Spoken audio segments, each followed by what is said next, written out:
looked around and started dumping it. A brazen act of dumping debris in a park in Oakland. We asked the company whose truck it is, how could this happen? The president now out of the Bay Area tonight, but not before protesters tried to greet him during his fundraising trip. Unseasonably warm temperatures, especially for inland parts of the Bay Area today. One more day of hot weather inland, then tracking some changes as we head through the rest of the weekend in the first alert forecast. Another night market filling the streets of San Francisco. Find out what makes this one different next. And in the North Bay, the owner of a beloved botanical garden hoping to save his nursery with the right sale.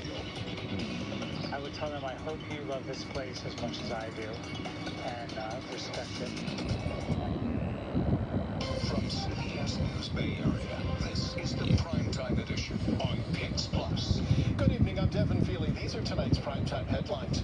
In San Francisco's Japantown, a two-alarm fire at an elder care facility forced more than 100 people to evacuate and sent 2 of them to the hospital.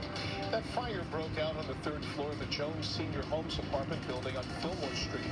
Fire officials say that many of the residents had mobility issues, and that made for a challenging evacuation. Monterey County Sheriff's deputies arrested 3 people who investigators say were responsible for 2 separate shootings that left a total of 6 people dead. Deputies say that the most recent shooting took place at a house party in King City in March. 4 people were shot and killed in the front yard of that house. Now, deputies arrested Jonathan Cervantes, Pedro Nava, and an unnamed juvenile. The 3 are also accused of carrying out a double homicide in February. And some good news for folks who still rely on old-school landline phones. State regulators are blocking a plan to pull the plug on landline phones. AT&T is the carrier of last resort for tens of thousands of Californians. The company had requested to end that service, arguing that it no longer makes financial sense. This afternoon, state regulators said that they would vote next month to reject that request. And taking a live look outside at San Francisco, let's go ahead and get a check of our first alert forecast with Chief Meteorologist Paul Hagan.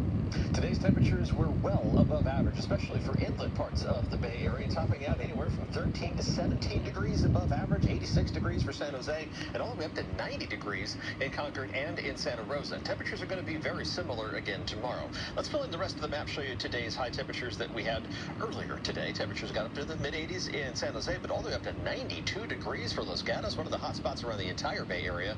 86 degrees for Morgan Hill, not quite as warm farther down in the Santa